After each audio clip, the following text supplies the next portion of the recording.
സാദാത്യങ്ങളായ അവരുടെ സീറ്റുകളിലേക്ക് തന്നെ ഭക്ഷണം വളണ്ടിയേഴ്സ് മുത്തത്തബ്ബഈങ്ങൾ നൽകുന്നുണ്ട്. അസ്സലാമു അലൈക്കും. ആദരണീയരായ സയ്യിദരെ, ഈ മഹത്തായ സമ്മേളനത്തിലേക്ക് എന്നെ പ്രത്യേകമായി ക്ഷണിച്ച, എന്നും നിങ്ങളും ഞാനും ബഹുമാനിക്കുന്ന ഈ സ്ഥാപനത്തിൻ്റെ മേധാവിയായി ലോകമെങ്ങും അറിയപ്പെടുന്ന സയ്യിദ് ഇബ്രാഹിമുൽ ഖലീലുൽ ബുഖാരി തങ്ങൾ അവർകളെ, ആദരണീയരായ മഹത് വ്യക്തികളായി അനേകം പേർ ഈ വേദിയിലുണ്ട്. നിങ്ങളുടെ എല്ലാവരുടെയും നോട്ടവും തേട്ടവും അനുഗ്രഹവും സ്നേഹവും ഇവിടെ ലഭ്യമാകുമെന്ന വിശ്വാസത്തോടു കൂടിയാണ് ഞാൻ വന്നത്. അതുകൊണ്ട് ഞാൻ വളരെ സംതൃപ്തനായി 2 വരികൾ പറഞ്ഞ് അവസാനിപ്പിക്കാനാണ് ഉദ്ദേശിക്കുന്നത്. ഇബ്രാഹിമുൽ ഖലീലുൽ ബുഖാരി തങ്ങൾ ഒരു ദിവസം എന്നെ ഞെട്ടിച്ചു കളഞ്ഞു. ഞാനും എൻ്റെ ഒരു സ്നേഹിതനും കൂടി അദ്ദേഹത്തെ ഒരു കാര്യത്തിന് വേണ്ടി ക്ഷണിക്കാൻ ഇവിടെ വന്നതായിരുന്നു വൈകുന്നേരം. അപ്പം അദ്ദേഹം കുറേ വിദ്യാർത്ഥികളുടെ മധ്യത്തിൽ ഇരിക്കുകയാണ്. വന്ന ഉടനെ എന്നോട് പറഞ്ഞു, ഖാദർ സാഹിബ് ഒരു 5 മിനിറ്റ് ഇവരോട് സംസാരിക്കുന്നു. ഞാൻ വന്നത് എന്തിനാണെന്ന് പോലും ഞാൻ പറഞ്ഞിട്ടില്ല, അതിനു മുമ്പാണ്. തങ്ങളുടെ കൽപ്പന ശിരസ വഹിക്കണം എന്ന് വിശ്വസിക്കുന്നത് കൊണ്ട് ഞാൻ 5 മിനിറ്റ് സംസാരിച്ചു. അത് കഴിഞ്ഞപ്പോൾ കുട്ടികളോട് തങ്ങൾ പറഞ്ഞു, ഇനി നിങ്ങളെല്ലാവരും ഒരു 2 മിനിറ്റ് പ്രസംഗിക്കുക, അദ്ദേഹം കേൾക്കട്ടെ. അപ്പം ഞാൻ കുറച്ച് ഇംഗ്ലീഷും മലയാളമൊക്കെ അറിയുന്നൊരു സാധാരണ മനുഷ്യനായതുകൊണ്ട് അങ്ങനെ വല്ലതുമായിരിക്കും അവർ പ്രസംഗിക്കുക എന്നാണ് വിചാരിച്ചത്. അപ്പോൾ ഒരാൾ പ്രസംഗിച്ചത് ജർമ്മൻ ഭാഷയിലാണ്, വേറൊരാൾ സ്പാനിഷാണ്, വേറൊരാൾ ഇംഗ്ലീഷാണ്, വേറൊരാൾ ഉറുദുവാണ്, പിന്നെ ഒരാൾ ടർക്കിഷാണ്, ഒരാൾ ചൈനീസാണ്, റഷ്യനാണ്. It was a shocking treatment for me എന്ന് ഞാൻ കരുതി. ഈ മലപ്പുറത്തിൻ്റെ മണ്ണിൽ ഇതൊക്കെ ഉണ്ടോ എന്ന് ഞാൻ നേരത്തെ കേട്ടിരുന്നു, ഞാൻ ഇത്ര നേരിട്ട് കണ്ടിട്ടില്ലേ. ഞാൻ അത്ഭുതപ്പെട്ടു പോയി. സയ്യിദ് ഇബ്രാഹിമുൽ ഖലീലുൽ ബുഖാരി തങ്ങൾ എന്ന് പറഞ്ഞാൽ is a great visionary. Is vision is great and is mission is bright. നല്ല ശോഭയുള്ള പ്രകാശപൂരിതമായ മിഷനാണ് അദ്ദേഹത്തിനുള്ളത്. 30,000 വിദ്യാർത്ഥികൾ, 55 സ്ഥാപനങ്ങൾ. ഞാൻ ഈ പരിസരത്തുള്ള ആളാണ്. വളരെ കാലമായി അദ്ദേഹം അപ്പുറത്ത് മുദരിസായിരുന്ന സമയം തൊട്ട് ഞാൻ കണ്ടിട്ടുണ്ട്. ഇടയ്ക്ക് വല്ല സ്ഥലങ്ങളിൽ വെച്ച് കണ്ടുമുട്ടാറുണ്ട്, പരിചയപ്പെട്ടിട്ടുണ്ട്. ഒരു ദിവസം ഞങ്ങളതിൽ പോകുമ്പോൾ എൻ്റെ കൂടെ ഉണ്ടായിരുന്നൊരു സ്നേഹിതൻ പറഞ്ഞു, കോഴിക്കോട് പോവുക, മടങ്ങി വരുമ്പോൾ പറഞ്ഞു, ഖാദർ സാഹിബ് നമ്മൾ പോകുമ്പോൾ ഇതിവിടെ ഉണ്ടായിരുന്നില്ലല്ലോ എന്ന്. ഒരു വലിയ കെട്ടിടം കണ്ടിട്ട് പറയാം. അത്ര അത്ഭുതകരമായ വളർച്ചയാണ് ഈ സ്ഥാപനത്തിനുണ്ടായത്. Is a great administrator also.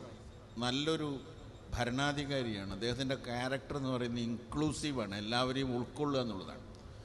Is trying is best for communal harmony. നല്ല മനുഷ്യബന്ധങ്ങൾക്ക് വേണ്ടി, മതസൗഹാർദ്ദത്തിന് വേണ്ടി എല്ലാവരെയും ഉൾക്കൊള്ളുന്ന മനോഭാവമാണ് അദ്ദേഹത്തിനുള്ളത്. നമ്മുടെ എല്ലാം പ്രതീക്ഷകൾക്ക് തിലകം ചാർത്തിക്കൊണ്ട് അദ്ദേഹവും അദ്ദേഹത്തിൻ്റെ സ്ഥാപനവും അദ്ദേഹത്തിൻ്റെ സഹപ്രവർത്തകരും വളർന്നു വരികയാണ്. ഈ കുട്ടികൾ സ്പാനിഷ് പഠിച്ചവർക്ക് നാളെ കൊർദോവയിൽ പോകാനും ജർമ്മനിയിൽ പോകാനും ലോകത്തിൻ്റെ ഏത് ഭാഗങ്ങളിലും പോകാനും ജോലി ചെയ്യാനും അവർക്ക് സാധിക്കും.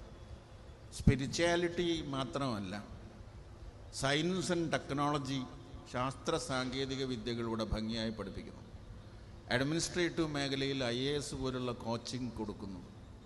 വളരെ ചെറിയ കുട്ടികൾ തൊട്ട് നമ്മൾ രാവിലെ കണ്ടതുപോലെ അത്ഭുതകരമായ ഒരു ഇതിഹാസം, അങ്ങനെ ഒരു വലിയ ഇതിഹാസം രചിച്ചുകൊണ്ടാണ് ഈ മാദീൻ എന്ന് പറയുന്ന സ്ഥാപനം മുന്നോട്ട് പോകുന്നത്. സാദാത്തുകളായതുകൊണ്ട് നിങ്ങളെല്ലാവരും നിങ്ങളുടെ പ്രദേശങ്ങളിൽ കമ്മ്യൂണൽ ഹാർമണി വളർത്തുന്നവരാണെന്ന് എനിക്കറിയാം. സയ്യിദന്മാർ ഈ മലബാറിനും കേരളത്തിനും ഇന്ത്യക്കും ചെയ്ത സേവനങ്ങൾ നിസ്സാരമല്ല. നമ്മുടെ രാഷ്ട്രം ബ്രിട്ടീഷുകാരൻ്റെ അടിമയായി നിന്ന കാലത്ത് ആ അടിമ ഭരണത്തിൽ നിന്ന് ഇന്ത്യയെ മോചിപ്പിക്കുന്നതിന് വേണ്ടി മലബാറിൽ ജനങ്ങളെ സംഘടിപ്പിച്ചത് മമ്പറം സയ്യിദ് അലവി തങ്ങളാണെന്ന് നമുക്കറിയാം. മമ്പറം സയ്യിദ് അലവി തങ്ങൾക്ക് എന്താവശ്യമുണ്ട്? ഇവിടെ വന്നിട്ട് ഈ ജനത അടിമത്തത്തിൽ കഴിയുമ്പോൾ അദ്ദേഹം നമ്മളെ സാമ്രാജ്യത്വ വിരുദ്ധരാക്കി വളർത്തിയെടുത്ത് രാജ്യത്തിന് സ്വാതന്ത്ര്യം വാങ്ങാൻ വേണ്ടിയുള്ള പരിശ്രമത്തിൽ ഇടപെടുന്നു. അദ്ദേഹത്തിൻ്റെ മഹാനായ പുത്രൻ സയ്യിദ് ഫസൽ പൂക്കോയ തങ്ങൾ ആ സമരത്തെ മുന്നോട്ട് നയിക്കുന്നു. അവസാനം നാട് കടത്തപ്പെടുന്നു. പിന്നീട് വിദേശ രാജ്യങ്ങളിൽ തിരിച്ചുപോയി അവിടെ ഗവർണർ പദവി വരെ അലങ്കരിക്കുന്നു. ഈ മലബാറിലൊക്കെ പണ്ടും കേരളത്തിലും മലബാറിലൊക്കെ ഭരണാധികാരികളൊക്കെ ഹിന്ദുക്കളായിരിക്കും. കോഴിക്കോട് സാമൂതിരി രാജാവായിരുന്നു, അതിനപ്പുറത്ത് മൂഷിക വംശമായിരുന്നു. ഈ വളപട്ടണം എന്നൊക്കെ പറയുന്ന പ്രസിദ്ധമായ സ്ഥലം ഒക്കെ അന്ന് മൂഷിക വംശത്തിൽപ്പെട്ട ഭരണാധികാരികളുടെ എല്ലാ ഭരണാധികാരികളും ചുരുക്കി പറഞ്ഞാൽ ഞാൻ നീട്ടുന്നില്ല ഹിന്ദുക്കളായിരുന്നു. പക്ഷെ അവരുടെ കീഴിലുണ്ടായിരുന്ന അറബികളും മുസ്ലിങ്ങളും എല്ലാവരുമായിട്ട് അവർ നല്ല ബന്ധമായിരുന്നു. കാരണം നമ്മളങ്ങനെയാണ്. കൊടുങ്ങല്ലൂരിൽ ഇസ്ലാം മത പ്രചരണത്തിന് വേണ്ടി എത്തിയ ആളുകൾ, കച്ചവടത്തിന് വേണ്ടി എത്തിയ ആളുകൾ അവിടെ വരുമ്പോൾ അവിടെ കച്ചവടം ചെയ്യുന്ന ആ നാട്ടുകാരുണ്ട്. ആ കച്ചവടം അവരുടെ കച്ചവടം, ഈ അറബികളുടെ കച്ചവടം തുടങ്ങിയാൽ, മുസ്ലിങ്ങളുടെ കച്ചവടം തുടങ്ങിയാൽ കുറയും എന്നുള്ളതിന് ഒരു പരിഹാരമായിട്ട് അവർ തന്നെ നിർദ്ദേശിച്ചത്, ഹൈന്ദവ സഹോദരന്മാരോട് പറഞ്ഞത്, ഞങ്ങൾ ഉച്ചവരെ കച്ചവടം ചെയ്യാം, അതിന് ശേഷം നിങ്ങൾ തുറന്നോണം. 2 സമയം നിശ്ചയിച്ച് കടകമ്പോളങ്ങൾ നടത്തി ഐക്യം നിലനിർത്തിയ സാഹോദര്യത്തിൻ്റെ സൗഹാർദ്ദത്തിൻ്റെ കാര്യമാണ് പറയുന്നത്. ഞാൻ പല സ്ഥലത്തും വായിച്ചിട്ടുള്ളൊരു കാര്യമുണ്ട്, സത്യമാണോ അല്ലേ എനിക്ക് അറിഞ്ഞുകൂടാ, ആയിരിക്കാനാണ് സാധ്യത. വീണ്ടും വീണ്ടും ഞാനത് വെരിഫൈ ചെയ്യാറുണ്ട്. കർബലയിൽ ഹസ്രത്ത് ഇമാം ഹുസൈൻ തങ്ങൾ അവരെ സഹായിക്കുന്നതിന് വേണ്ടി പഞ്ചാബിൽ നിന്ന് ബ്രാഹ്മണന്മാരായിട്ടുള്ള ആളുകൾ പോയിരുന്നു എന്നാണ്. പഞ്ചാബി ബ്രാഹ്മണന്മാരുടെ കൂട്ടത്തിൽപ്പെട്ട രാഹിബ് ദത്ത് എന്ന് പറയുന്ന ആളും അദ്ദേഹത്തിൻ്റെ 7 കുട്ടികളും മറ്റ് ബന്ധുക്കളും ചേർന്ന് 10-12 പേരടങ്ങുന്ന ഒരു സംഘം ആ യുദ്ധത്തിൽ ഇമാം ഹുസൈനെ സഹായിക്കാൻ പോയതുകൊണ്ട് അവർ ഹുസൈനി ബ്രാഹ്മിൻസ് എന്നാണ് അറിയപ്പെടുന്നത്. കേട്ടിട്ടുണ്ടോ എനിക്ക് അറിഞ്ഞൂടെ? ഹുസൈനി ബ്രാഹ്മിൻസ്. അവർ ഏതാണ്ട് കുറേ ആളുകൾ ഇപ്പോഴും ബാഗ്ദാദിലുണ്ടെന്ന് പറയുന്നു. പഞ്ചാബ് പിന്നീട് പ്രവിശ്യൊക്കെ മാറി അവർ സിന്ധ് ആ മേഖലയിലൊക്കെ പോയ ആളുകളുണ്ട്. അപ്പോൾ അവർ ഹുസൈനി ബ്രാഹ്മിൻസ് എന്ന് പറഞ്ഞാൽ അറിയപ്പെടുന്നത്. അവരതിൽ അഭിമാനിക്കുകയാണ്, സഹായിച്ചത് ഞങ്ങൾ ന്യായത്തിനെയാണ്, നീതിയുടെ ഒപ്പമാണ് ഞങ്ങൾ നിന്നത്. അതിന് അദ്ദേഹം അങ്ങനെ പോകാനുള്ള കാരണങ്ങളൊക്കെ വേറെ ഉണ്ട്, ആ ചരിത്രമൊന്നും പരിശോധിച്ചാൽ നമുക്ക് മനസ്സിലാവും.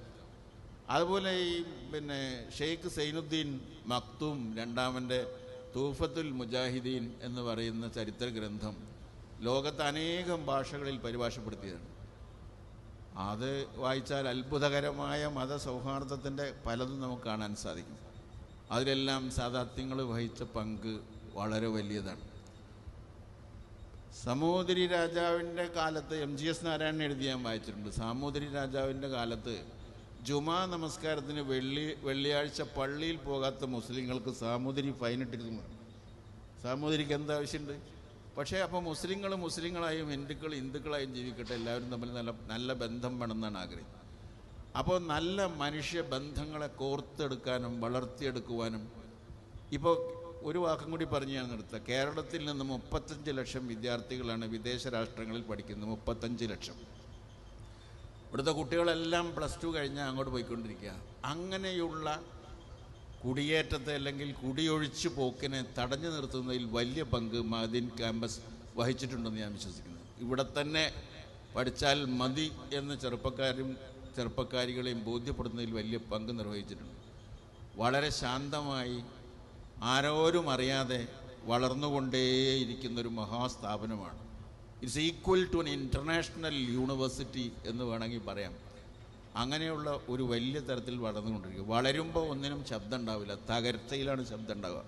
ഒരു വലിയ മരം വളർന്ന് പടർന്ന് പന്തലിച്ചു വരുന്ന ആരും അറിയില്ല, പക്ഷെ അത് വെട്ടിയിടുന്ന ദിവസം അതെല്ലാവരും അറിയും.